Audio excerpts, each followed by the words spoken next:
صباح الخير يا شباب. السلام عليكم. للأسف ما قدرتش أعمل لكم organize السيشن على التيمز. معرفش ليه الموضوع محتاج إن أنا create class وكده، فأنا لقيت إن أسهل حاجة في الحقيقة إن أنا أسجلها و share it with you. فأنا دلوقتي يبقى دي التوتوريال بتاعتنا السادسة إن شاء الله. فهنبدأ مين اللي هيبقى تكملة للكلام اللي اتكلمنا عنه المحاضرة اللي فاتت. مين اللي إحنا إزاي نجيب الديريفاتيف بتاع الانفرس فانكشن للديفرنت انفرس trigonometric فانكشن. يمكن آخر حاجة اتكلمنا عنها كوسيك انفرس، وهنا we did some bad mistake actually when we were taking the derivative of f inverse of cosec inverse. We took the range of the cosec inverse between 0 and pi, and we cannot take this range. This is not a valid range for this function. Why? We should always remember, or should always have in mind, the plot of the cosec inverse. So if we want to plot the cosec inverse here, I'm gonna plot it here. It's very important to keep it every time we use this inverse function to plot the cosec function. So the cosec inverse, we know the cosec is like this. I'm gonna plot the cosec here, x, and here is x. And this is simply 1 over sine. So it is gonna be singular or have a vertical asymptote at 0 and pi and minus pi, so on. And at pi over 2, it goes to 1. So the function will be like that. And for the negative side, it will be like this. Goes to minus 1 here.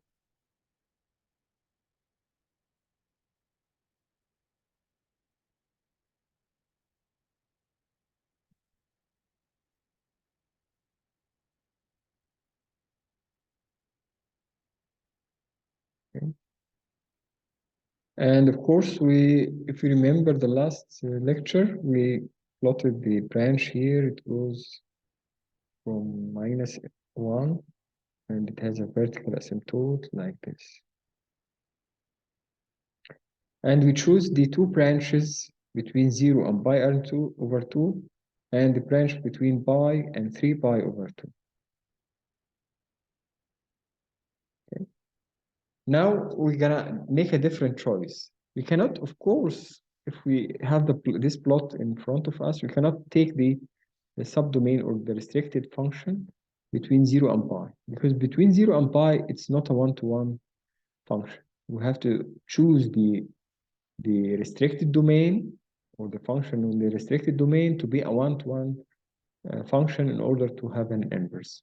So in order for this to be a valid choice, we're gonna choose this branch between 0 and pi, and this branch as well, between minus pi and 0.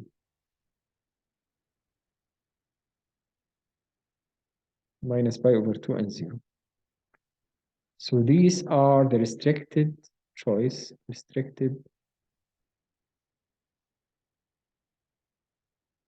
function. So that the inverse function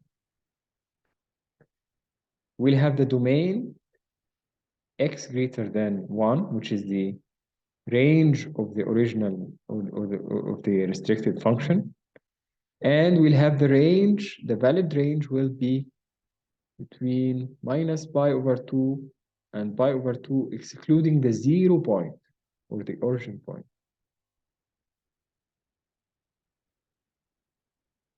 So we have here, can write this as an interval. So the range simply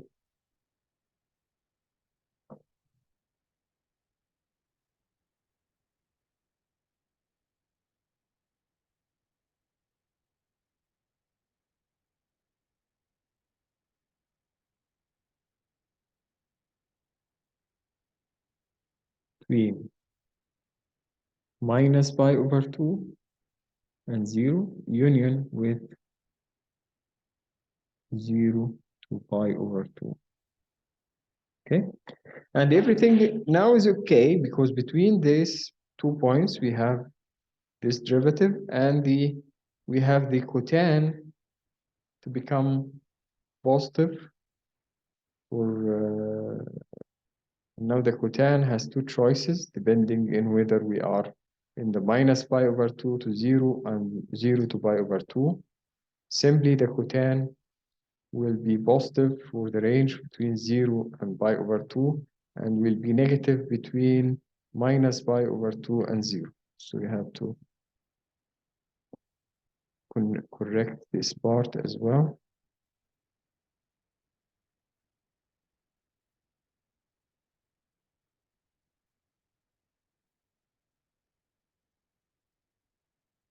And of course, 0 is not included in the values of y. Okay. Now everything else is fine because now y prime will be minus 1 over x square root of x squared minus 1 for x greater than 1 and negative of that for x less than minus 1. And we have the final y prime. The derivative of the cosec inverse will be minus 1 over absolute value of x square root of x squared minus 1 for this domain of the function. Okay. So we have here two choices of the same function. We used the cosec inverse started with this choice. This choice was motivated by having a single definition or a simple, relatively simple definition of the derivative. It will be minus 1 over x square root of x squared minus 1 over this for this definition of the restricted function. For the other definition of the restricted function, we have to modify the derivative to become minus 1 over absolute value of x instead of over x only. So this is one difference that we got. Now we're gonna, in order to be trained more about this type of problems, we're gonna take another case. Here we're gonna take the sec inverse, and we will start with this domain and see also what happens if we choose another domain or range of the function.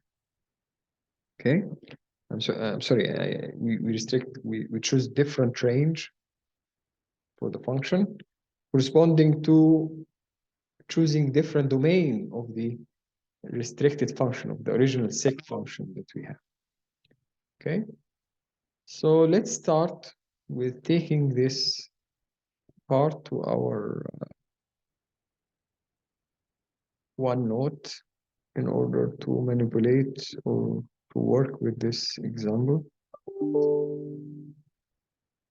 Here it is. So now this is our new example of finding the derivative of the sec inverse.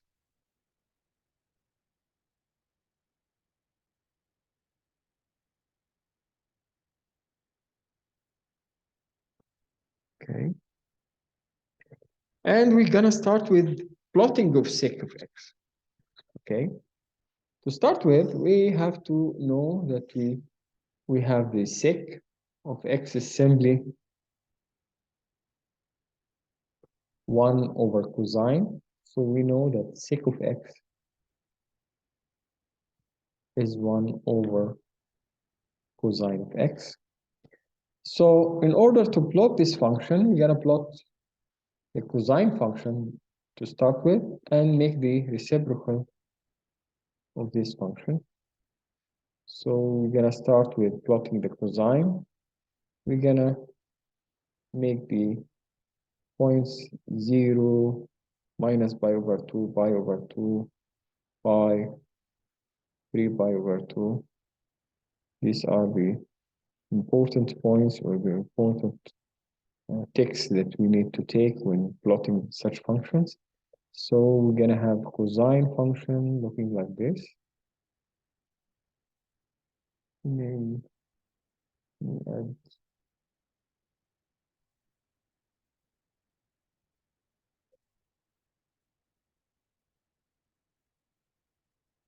and some grid to help us plotting. Okay.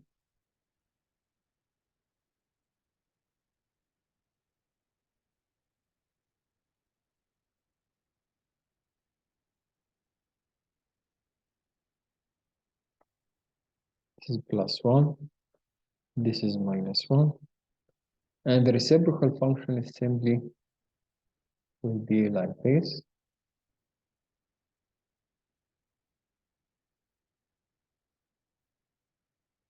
Now the 0 becomes infinity. So our reciprocal function, which is the sec function, will be like that. The negative part becomes like this.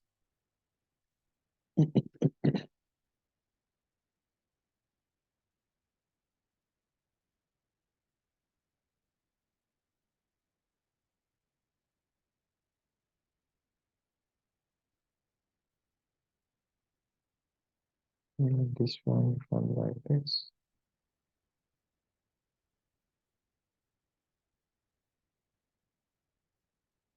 So the first choice that we're gonna make for the range is making the range of the function between 0 pi over 2 and pi 3 pi over 2. So we're gonna choose these two branches, this branch,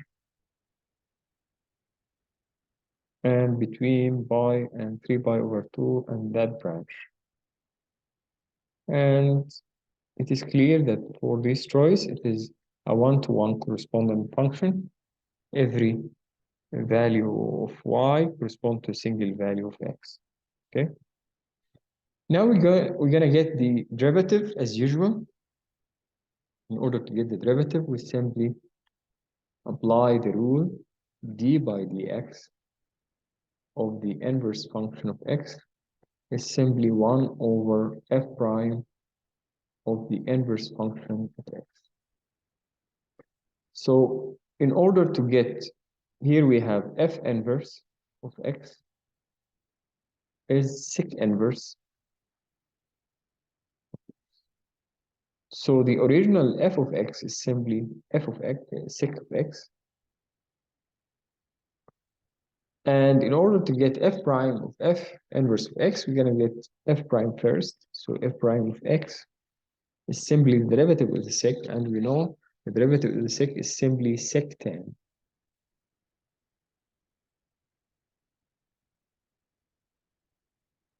Okay. So our required derivative will be simply d by dx, which is d by dx of f inverse of x will be 1 over sec of the f inverse, which is sec inverse of x, multiplied with tan of sec inverse of x. Now we got an expression for the derivative of this inverse function, or the sec inverse. We're gonna simplify this expression and write it slowly in terms of x without this tan and sec. Now the first part is simply the sec inverse is simply x. So these two, the expression here gives me x. Now we are left with tan of sec inverse of x. In order to simplify this part, we're gonna use the identity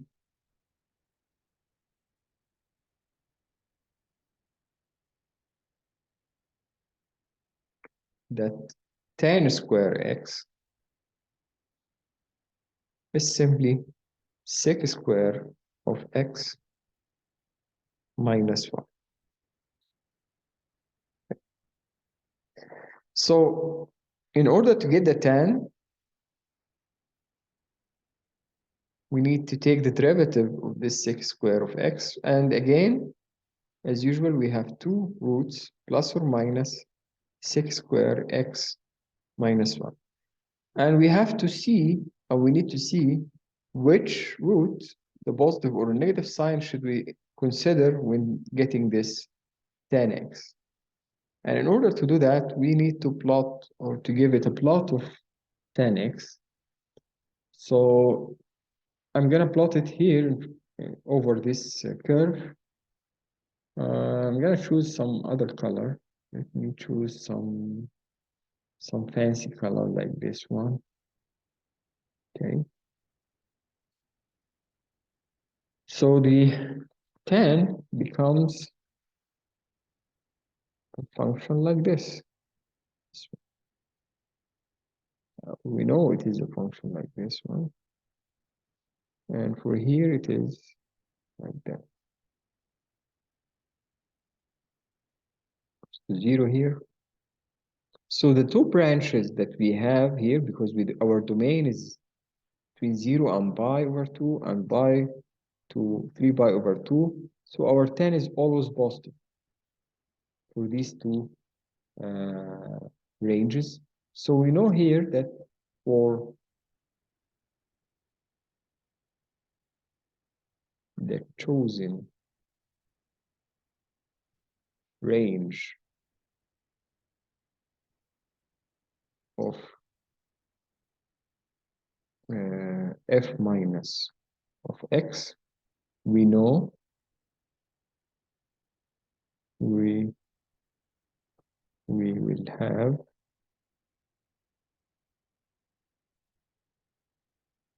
tan of f inverse of x greater than or equal 0. So the natural choice becomes that, so tan f of f minus of x is simply gonna be square root without the minus. We will not take the minus sign, take only the positive sign. It becomes like sec of f inverse of x square minus 1, which is simply, and we know that the f inverse is simply the sec inverse. So we know for this choice that this is sec of sec inverse of x square minus 1.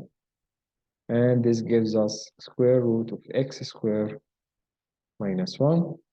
So we end up having the derivative of f inverse of x, which is sec inverse of x, is simply 1 over square x multiplied by square root of x squared minus 1. So the derivative of f inverse of x simply becomes 1 over x over square root x squared minus 1. Or d by dx sec inverse of x is given by this expression.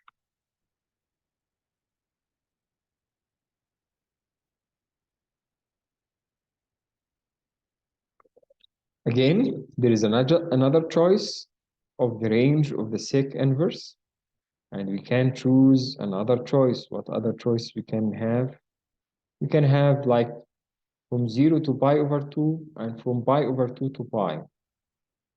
So we're gonna take the other choice now and work out the derivative. Now, if we choose the range of sec inverse x to be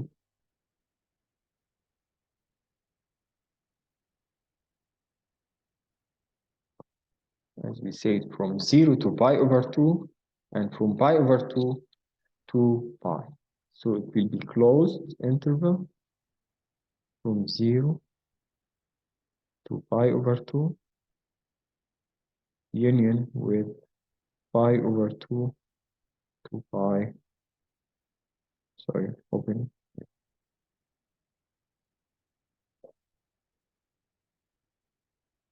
to pi closed. This is the other choice, okay? So how it looks like this case, or how it looks like the derivative now?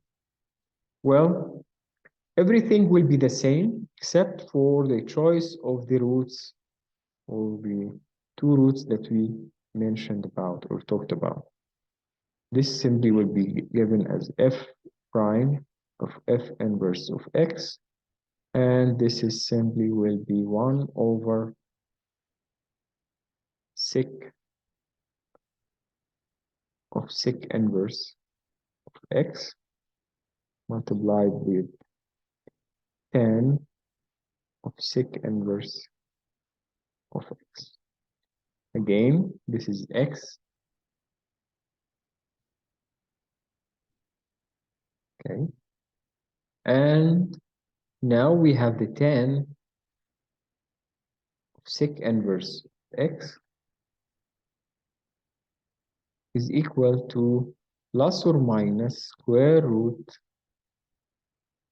of sec square of sec inverse of x minus 1. It's better to write the square all over the sec inverse. Not to be confused.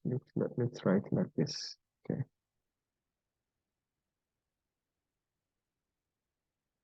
Okay. So now how can we deal with the negative sign here? So we have here two signs, positive and negative. It depends on which range are we gonna get our results in. So if our sec inverse of x is between 0 and pi over 2, which correspond to x positive, okay? Because in this range, you have a positive sec function, and for the range between pi over 2 to pi, you have a negative sec function. So it depends whether f, so f x is greater than or equal 1, then f inverse of x, which is sec inverse of x, is in the interval from 0 to pi over 2. Sorry.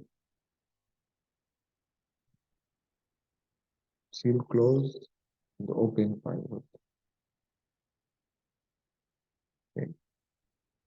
And for that, simply we will have the tan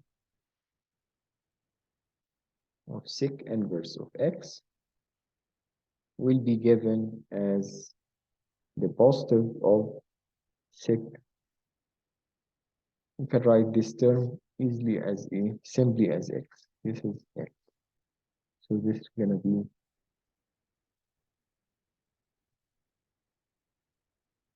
x squared minus 1.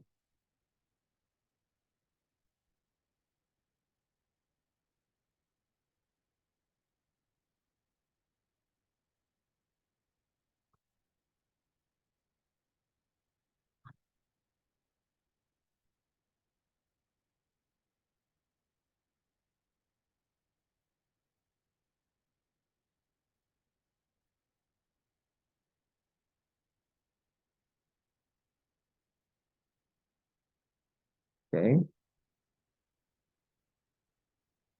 So finally, we're gonna get the derivative of df minus 1 of x for this case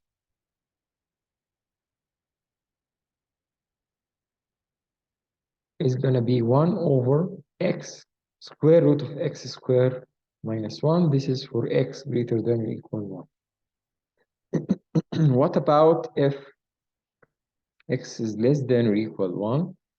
For this case, we're gonna take the branch, this branch, which is between pi over 2 and pi, the angle here. So for this branch, we're gonna have the x is less than or equal -1, I'm sorry, negative part. Then the function range will be in the domain of pi over 2 to pi.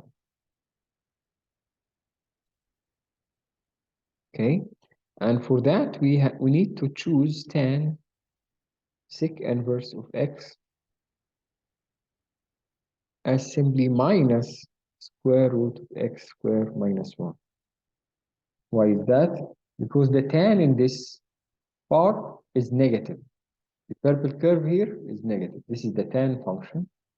It is negative in this range of angle between pi over 2 and pi.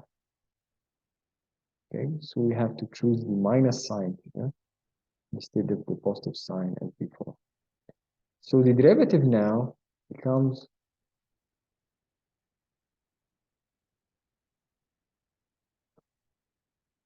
-1 over x square root of x squared minus 1. This is for x less than or equal -1. Okay. So these two functions or two expressions can be gathered or summarized in one form. Can say the d by dx of the f inverse or sec inverse of x simply as 1 over absolute value of x multiplied by x squared minus 1, and this is valid for all the absolute values greater than or equal 1, which include the two interval from -infinity to -1 and from 1 to +infinity. But this is, as we mentioned before, for the choice of this range of the function. For the choice, for the initial choice of this range, we don't need the absolute value. The derivative is simply 1 over x squared of x squared minus 1. So this is simply different definition of the function.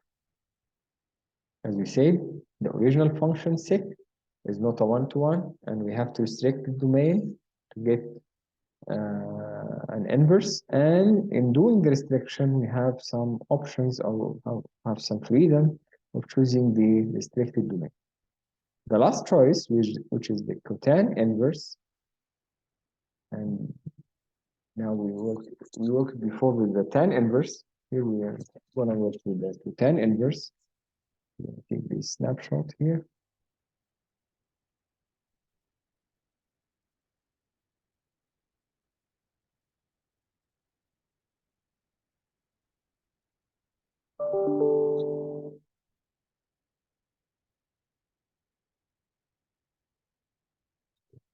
And to start with, we're gonna plot the cotan function. The cotan function looks like that.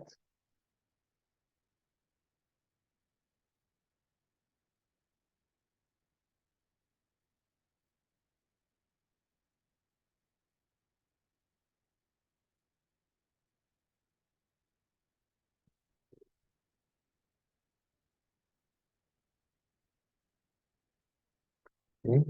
So the cotan goes to infinity as x goes to 0. So we have a function like this.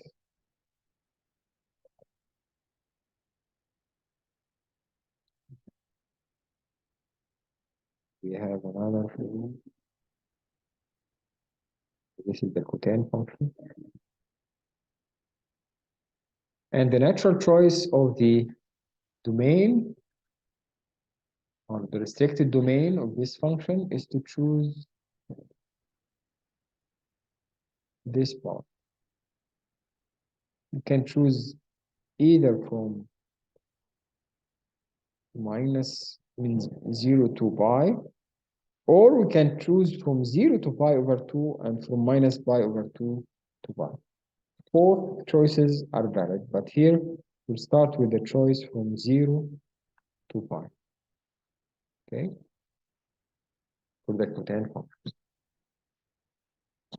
Okay, so now we're gonna work with the derivatives, with the derivative of the cotan inverse of x, which is, we name it y. And here in doing the derivative, I'm gonna use the the implicit differentiation. So we can write, okay, y is equal cotan inverse of x. So it means that cotan y is simply x, and we're gonna make the differentiation with respect to x, both sides. Differentiation of cotan is minus cosec square of y multiplied by the derivative of y with respect to x is equal to the derivative of x with respect to x, which is 1. So finally, we have dy by dx is equal to minus 1 over cosec square of y. And now we have to get y in terms of cotan inverse of x. So we can write this as minus 1 over cosec square of cotan inverse x. The final step is to get the cosec in terms of the cotan function in order to cancel out the trigonometric function from this expression. And in order to do that, we're gonna use another famous expression or identity. What is the identity we're gonna use?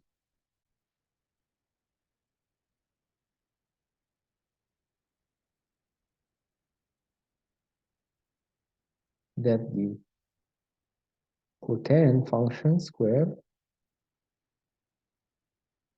plus 1 is simply cosec square,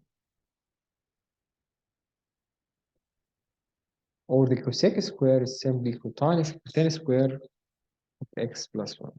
So now we can substitute with this expression, so we can say dy by dx simply minus 1 over, we're going to substitute with cosec square as cotan square, so we're going to end up having cotan square cotan inverse x. I like to write it like, instead I'm going to modify the way it is written to be more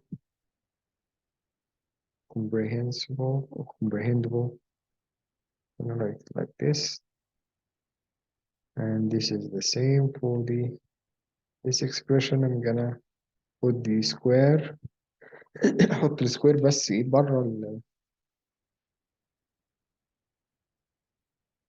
بره الايه الاكسبريشن كله. فلو عملنا كده هيبقى عندنا ده square plus 1 after substituting with the cosec square as cotan square plus 1. بالتالي هيبقى عندنا minus 1 over, this is gonna be x square plus 1. So the derivative of the cosec inverse as cotan inverse is simply minus 1 over x squared plus 1. Okay. And this is the last expression or the last inverse about the cotan inverse. Okay. So we worked out all the derivatives of the sine inverse, cosine inverse, tan inverse, cosec inverse, sec inverse, cotan inverse, every trigonometric function of the 6 trigonometric functions that we have and their inverse. We got their derivative using the inverse form. I try to work hard every part of this derivative in order for you to understand what we are doing when we're making derivative of the inverse function.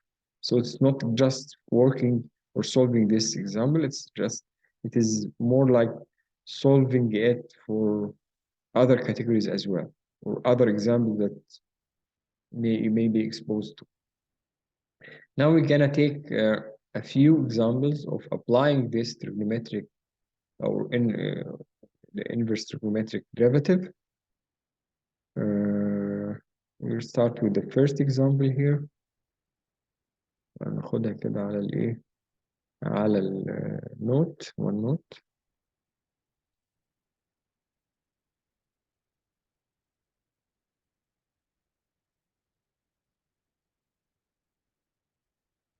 Okay, you can change color.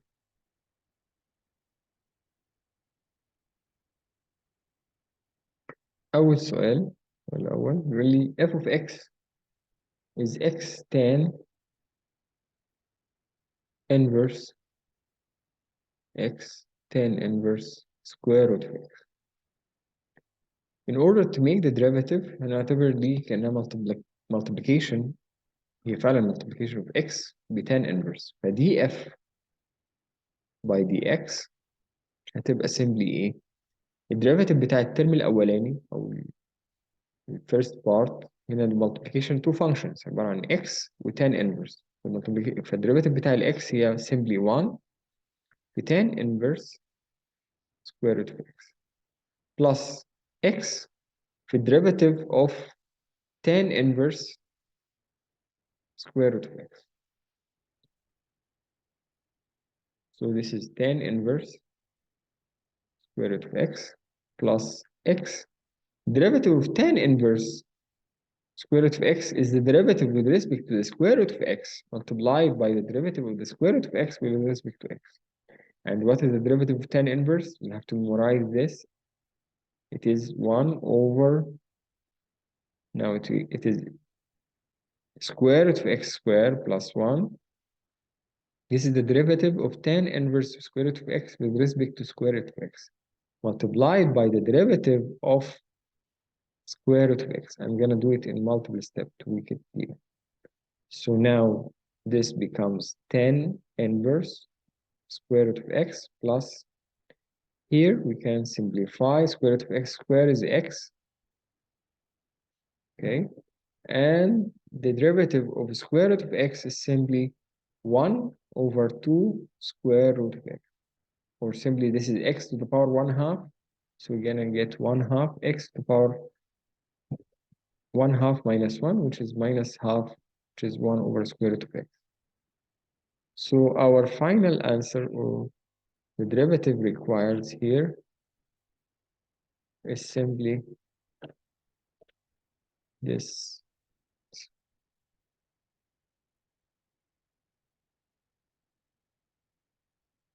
tan inverse square root of x.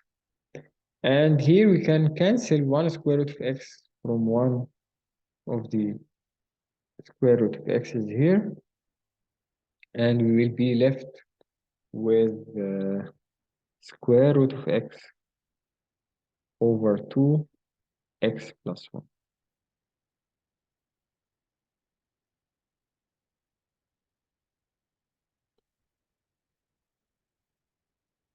Okay, now we're gonna move on to the second part.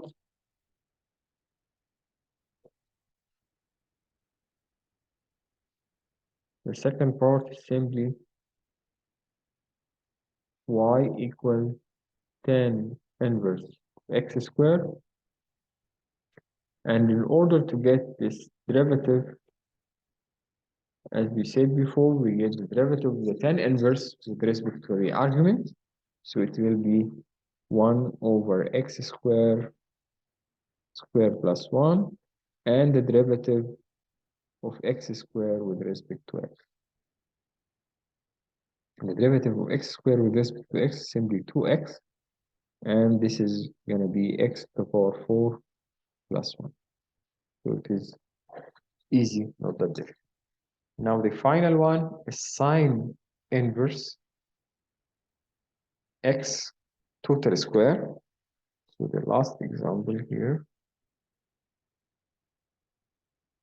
sine inverse of x to the power 2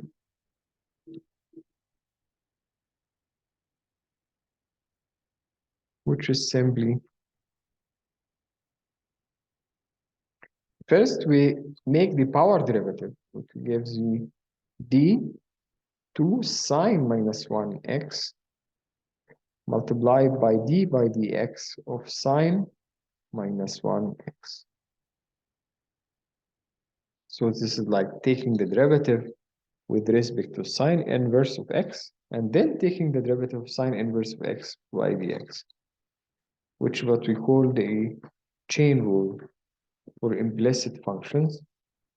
So the final dy by dx is simply 2 sine minus 1 of x, and the derivative of sine minus 1 of x is simply 1 over square root of 1 minus x squared. Okay? If you cannot memorize or remember this part, you can go back to the slides and see it is here sine inverse 1 over square root of 1 minus x squared. So the final answer will be simply 2 sine inverse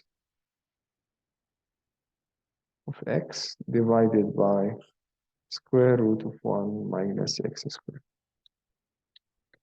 All right, okay. Let's go to another example, which is a mix of two functions, and we want to simplify it. We already started working with this part in the last lecture. We're gonna take more examples here to train ourselves on how to deal with composite function involving inverse trigonometric function and regular trigonometric function. Okay, let's take the example to the OneNote and work it out.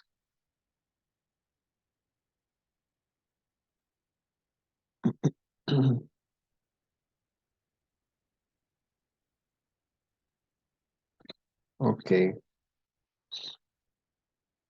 Okay, so sine inverse of x, we know that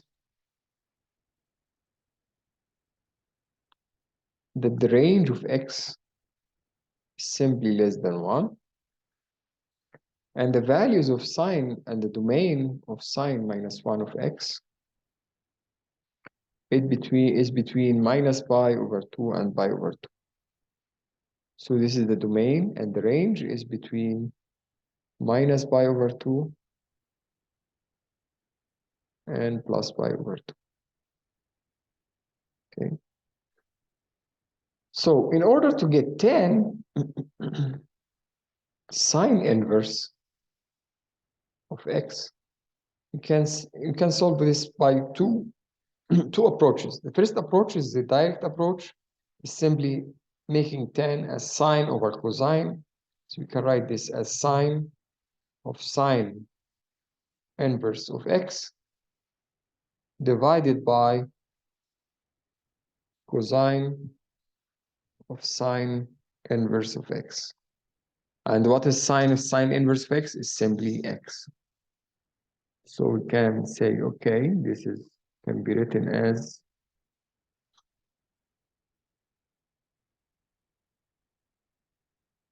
x, this part as x.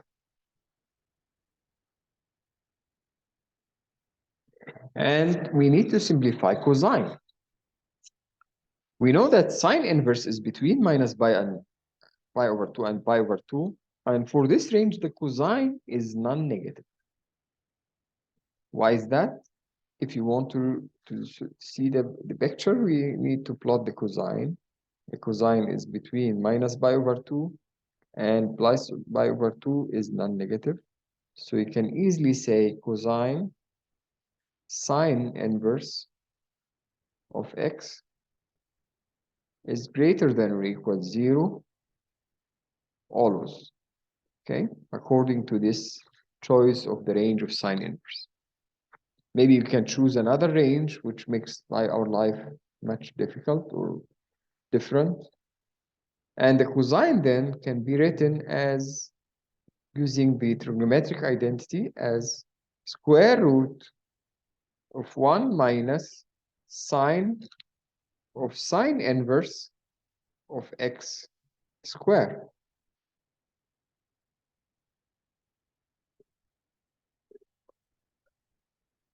And this becomes square root of 1 minus x squared. And finally, this expression end up simplified to 10, just 10, 10 sine inverse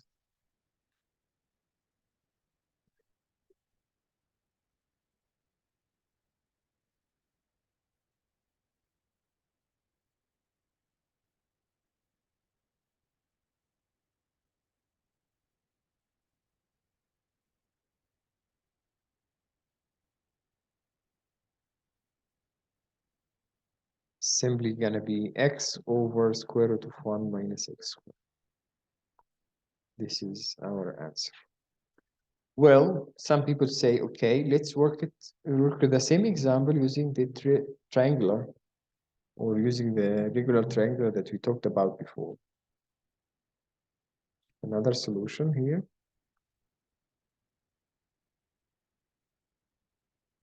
is to plot a triangle which has the angle as the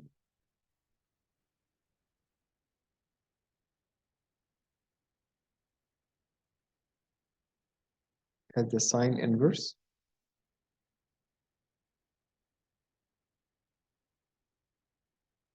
So we have here this angle is sine inverse of x. And by definition, the sine inverse of x is simply the opposite length over the hypotenuse. So we can say, okay, this is x, and the hypotenuse now can be taken to be 1. So x over 1 is simply the sine of this angle. So this is representation of sine inverse of x. And if you have a triangle like this with x and y and 1 here, you have the length of the other side of the right angle triangle as given by square root of 1 minus x squared. So whether x is the sine inverse of x, whether x is negative or positive, the sine inverse will be a positive or negative angle, but they will always have the neighbor side, or the side length is always positive. So this is always a positive quantity, giving you the opportunity to get the tan of this function, which is x over square root of 1 minus x squared. So finally, we can write the tan from this figure, the tan of sine inverse of x as simply equal to x over square root of 1 minus x squared. It looks much easier to use the triangle. If you have the opportunity to use it, go ahead and use it, no problem. If you want to work it from basic principle, you can work the same with this part. Now we're coming to the second part, which is sine of tan inverse of x. Second question is find sine of tan inverse of x.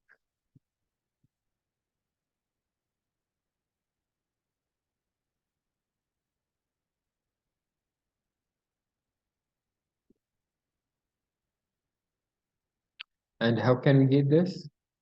We can get that in terms of we want to transfer the function outside into tan. So we can write, okay, this term can be written as sine tan inverse of x divided with cosine of tan inverse of x multiplied with cosine of tan inverse of x. And what is this ratio? It's simply tan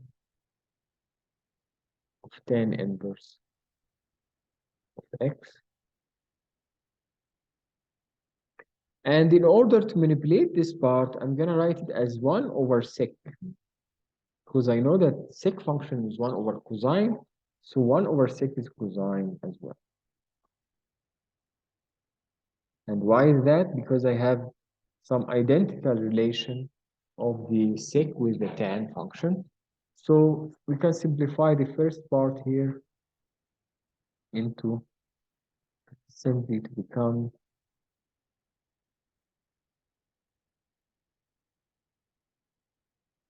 as x, and we are left with this part. And in order to work with it, we need to get the relation between the sec and tan, and we know that the sec square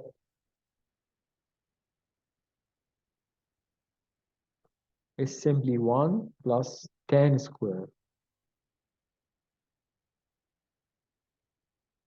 okay? And the tan inverse is the y. We replace if we replace the y with the tan inverse, we're gonna get sec of tan inverse.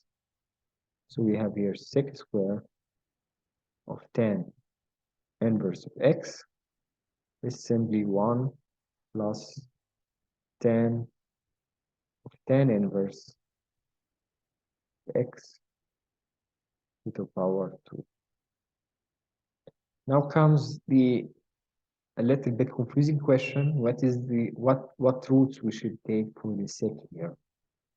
Okay, we know that the x, the tan inverse of x, the x is in the entire range of R, and the tan inverse of x gives me the range between minus pi over 2 and plus pi over 2.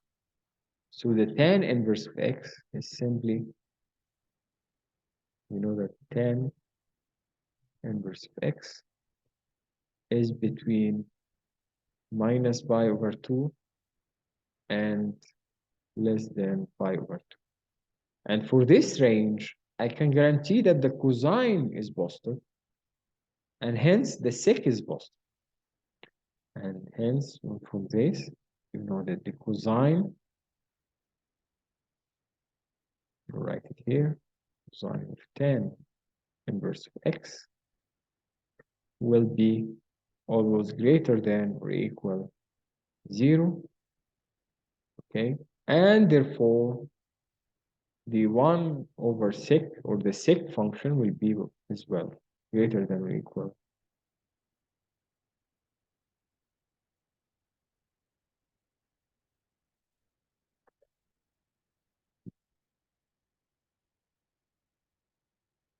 Will be strictly greater than 0, but it cannot be 0, okay? So the sec function, which is the 1 over cosine, can be said it is the positive root of this equation. By the way, this gives me 1 plus x squared, and therefore the sec of tan inverse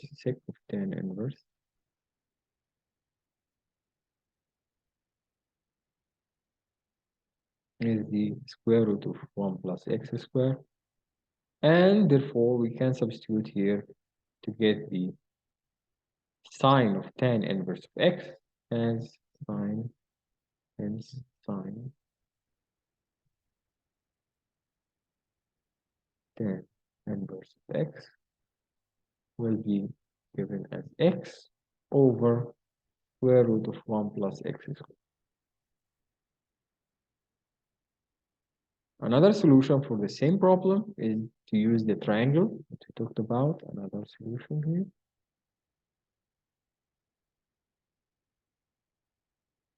is to use the triangle. We have here the tan inverse of x. Here is the angle we're talking about.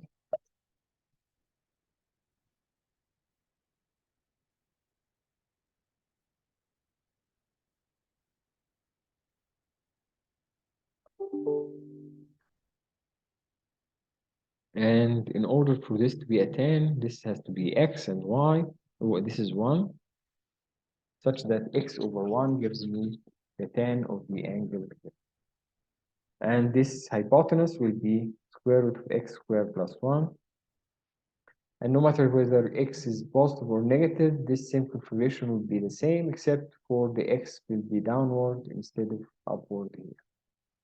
And the sine function is simply x over square root of x squared plus 1. Taking into consideration, the x can be positive or negative. So the sine of tan inverse of x from this figure is simply x over square root of x squared plus 1. Okay, good. Let's take the last example, which is the cosine of 2 tan inverse of x. Cosine of 2 tan inverse of x. Okay.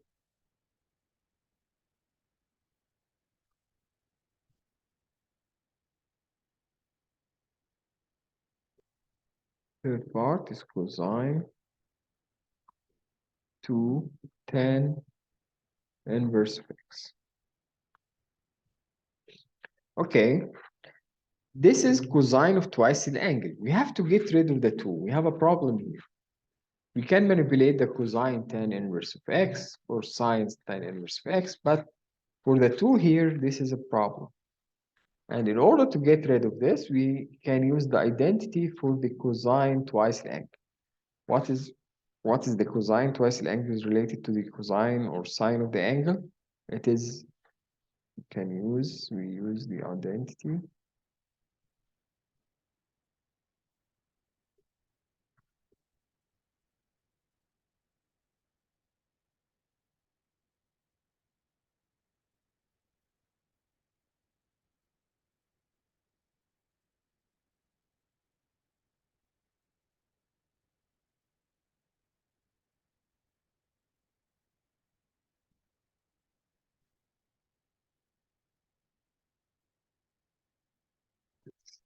Getting less responsive.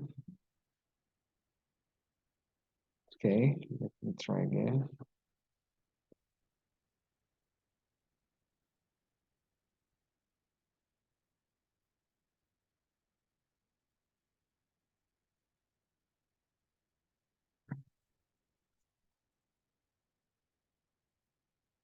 So we need to know cosine of 2y. You can write this either cosine square minus sine square or 2 cosine square minus y. So there is multiple ways to write this. We can write either or 1 minus 2 sine square y or both cosine square y minus sine square y. Okay, I'm gonna choose the second part because I already get the sine of the tan inverse. So I'm gonna go with this one. I'm gonna choose this substitution. So I can say, okay, so cosine 2 tan inverse of x is simply 1 minus 2 sine of tan inverse of x 2 till square. And what is sine tan inverse of x? We already worked it out before. We don't have to repeat ourselves. So it is simply x over square root of 1 plus x squared. So we can write this as equal to 1 minus 2 x over square root of x squared plus 1, 2 to the square. And in doing that, you're gonna get 1 minus 2 x squared divided by x squared plus 1. And here it gives me 1 minus x squared divided by 1 plus x squared. So this is the final answer of cosine 2 tan inverse of x. This is simply 1 minus x squared divided by 1 plus x squared.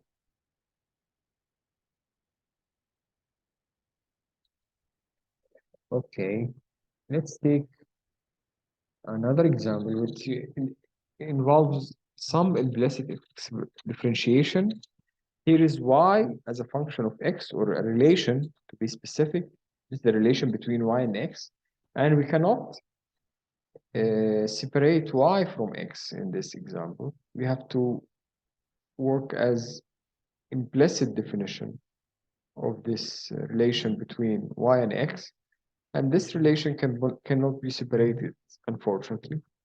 So how can we get the y prime for this case?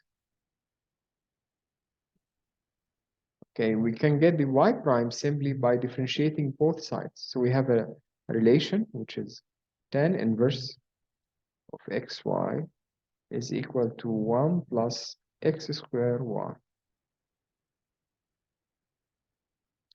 You can work it out. You can get the tan of both sides and differentiate, or make the differentiation with the definition as is. So if I want to differentiate this function, both sides of this function, or I'm sorry, not function, this relation. So we're gonna first differentiate the left-hand side. The left-hand side, the derivative of the tan inverse is simply 1 over 1 plus xy squared. This is directly the derivative with respect to the xy. Then we multiply by the derivative with respect to x of the argument of the tan inverse, which is xy. And the right side, the derivative of the 1 is 0, and the derivative of x squared, I can write it like this.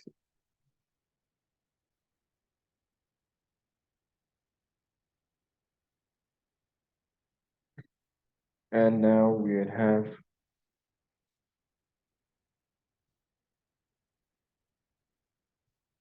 xy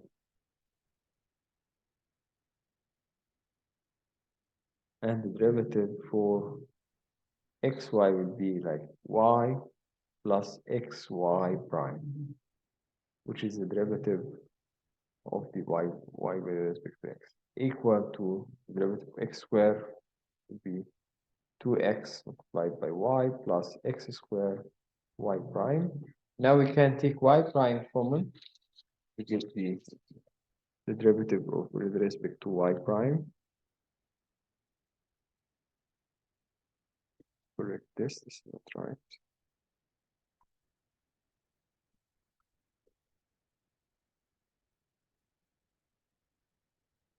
Okay, so getting y prime on one side, I'm gonna have x over 1 plus x squared y squared, which is the denominator here, minus x squared, all this multiplied by y prime, and the right side will be 2xy minus y over 1 plus x squared y squared.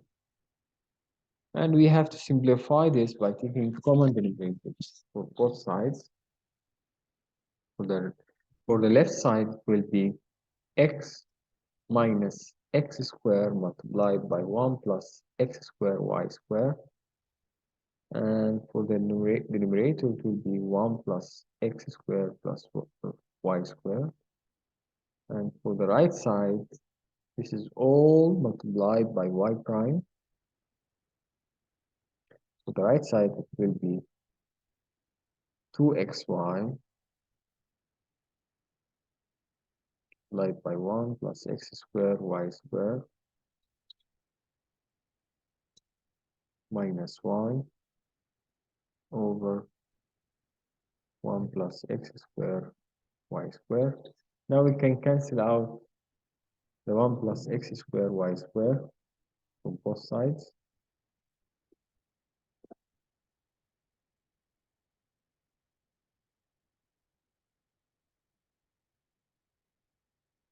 And we will be left, or the left terms will be y prime equal, this is simply 2xy plus 2x cube y cube minus y over x minus x squared minus x to the power 4 y squared.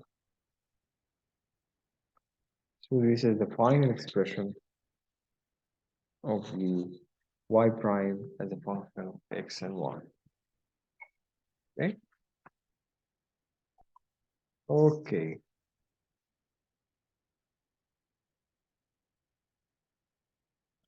Now we're gonna switch gears to a new definition of what is called hyperbolic function. What's hyperbolic function? It is a function defined in terms of the exponential function. So we have here like the sine and cosine in the trigonometric functions. We have what we call sinh and cosh, and tanh and cosec, and sec and cotang. So the sinh is somehow related to the sine function, but it is defined here, the sinh function is defined in terms of the exponential as e to the power x minus e to the minus x. We already know that what do we mean by e, which is the Euler constant. and this is e to the x minus e to the minus x over 2. And the cosine function is simply e to the x plus e to the minus x over 2. It's the same as the sinh, except instead of the minus here, we have a plus. And the tanh is defined in terms of the sinh and cosine as the ratio, the same as the tan is defined in the trigonometric function. The tan is defined as a sine over cosine. Here, the tanh is defined in terms of sinh function over the cosine function. So it is sinh of x over cosine of x. And similarly, we have a cosec, which is the reciprocal of the sinh function, 1 over sinh of x, and the sec, which is the reciprocal of the cosine function, 1 over cosine x. And we have a cotangent, which is the cosine of x over sinh of x.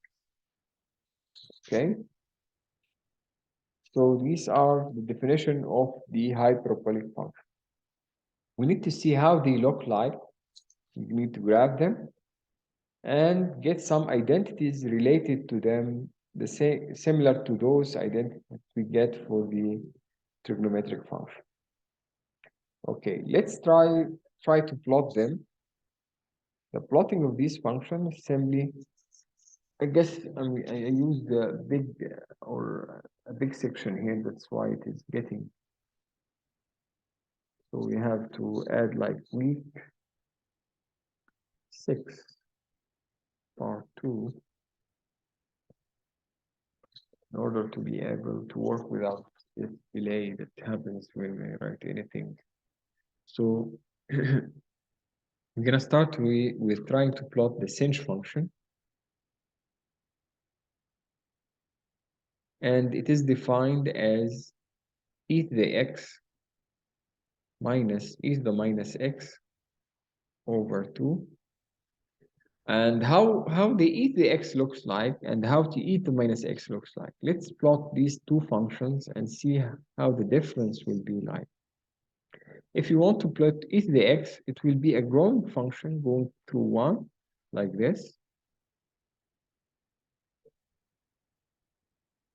The exponential function e to the x.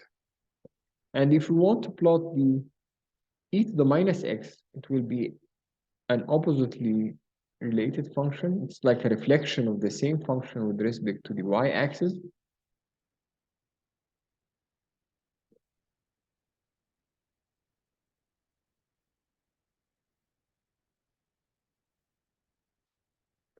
And if we subtract these two functions pass through the same point, which is 1. So the subtraction gives me 0 at 0. So finally the difference here will become like, and as e to the x or the x grows, the function will be dominantly e to the x, and the e to the minus x will goes to 0. So I'm gonna have a function like that.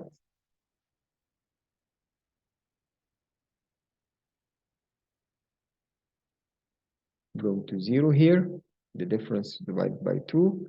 And then as x goes to minus infinity, okay, I'll be having e to the minus x, but with the negative sign here. So the negative sign here makes the result goes to negative.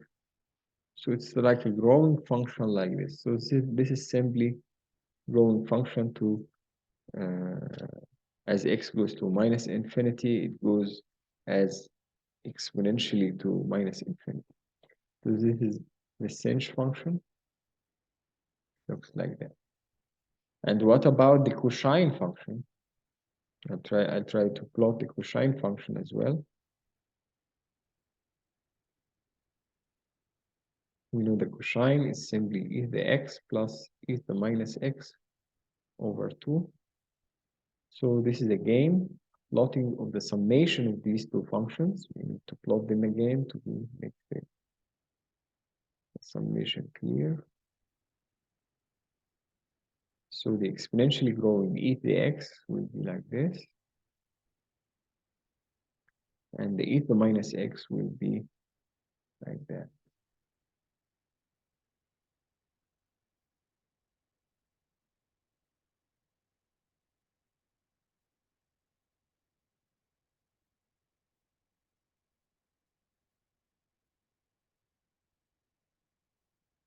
And we have the summation divided by 2. Both function passes through intercept the y-axis at 1.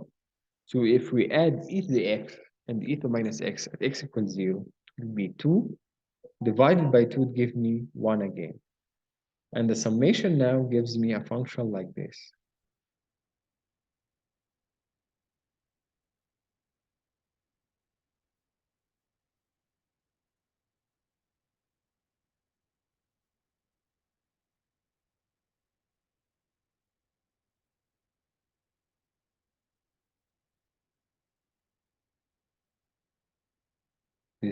This is the cosine of x with the equivalent function all the way.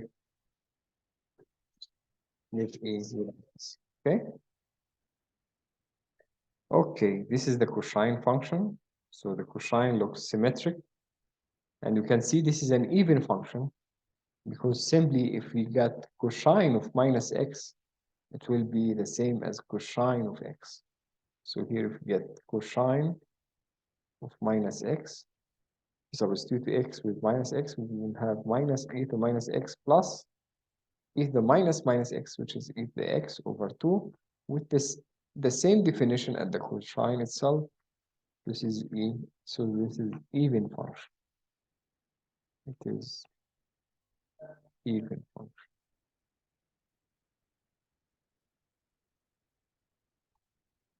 And for the sinh, it is an odd function because now if we want to get sinh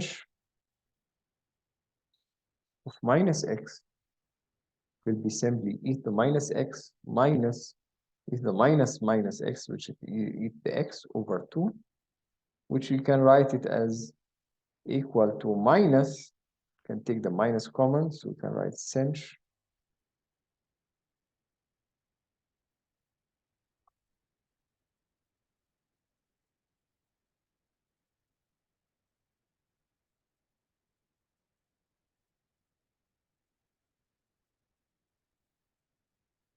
as minus here e to the x minus e to the minus x over 2, which is sinh of x. So this is like minus sinh of x.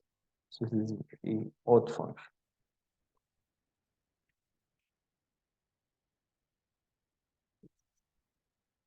Okay, this is the sinh and this is the cosine. What about the tanh now? The tanh function can be plotted as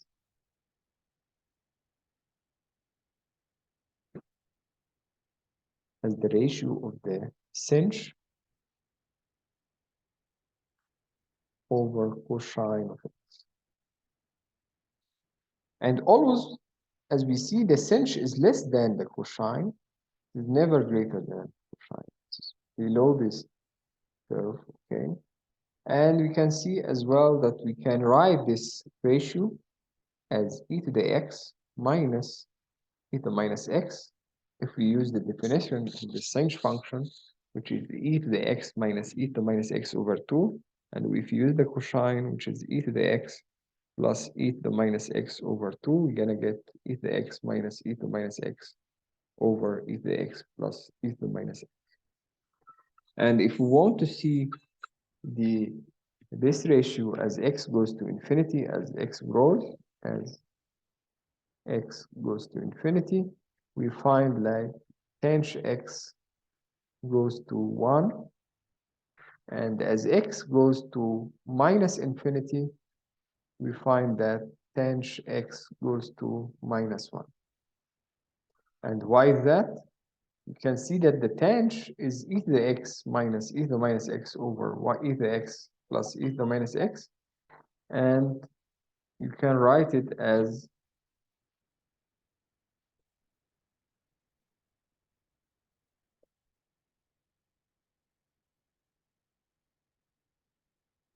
we can multiply this with e to the minus x, both the numerator and denominator, and write this as 1 minus e to the minus 2x over 1 plus e to the minus 2x. And if we take the limit of x goes to infinity of tanh x, we find this to equal to 1. What about the other limit to the limit? If we want to take the limit of x goes to minus infinity of tangent x, we're gonna multiply the same definition here by e to the x. So you're gonna get limit goes to infinity minus infinity of e to the 2x minus 1 over e to the 2x plus 1. And when x goes to minus infinity, the e to the 2x goes to 0. So this becomes like minus 1 over 1 or simply minus 1. And if we want to see the value of the function at x equals 0, you find it is equal to sinh 0 over cosine 0. And what is sinh 0? It is 0. What is cosine 0? It is 1. So it's simply tangent 0 is equal to 0. So in total, we can see that the plot of this function has a horizontal asymptote at +1 and -1, and the function looks like this.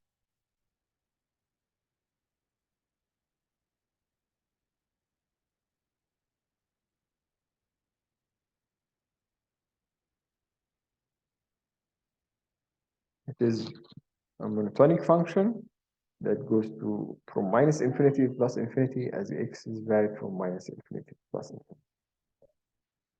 Okay, this is for the tangent. I'm gonna stop here and continue next time with the cosec and sec and cotangent and see how they look like when we plot them versus x.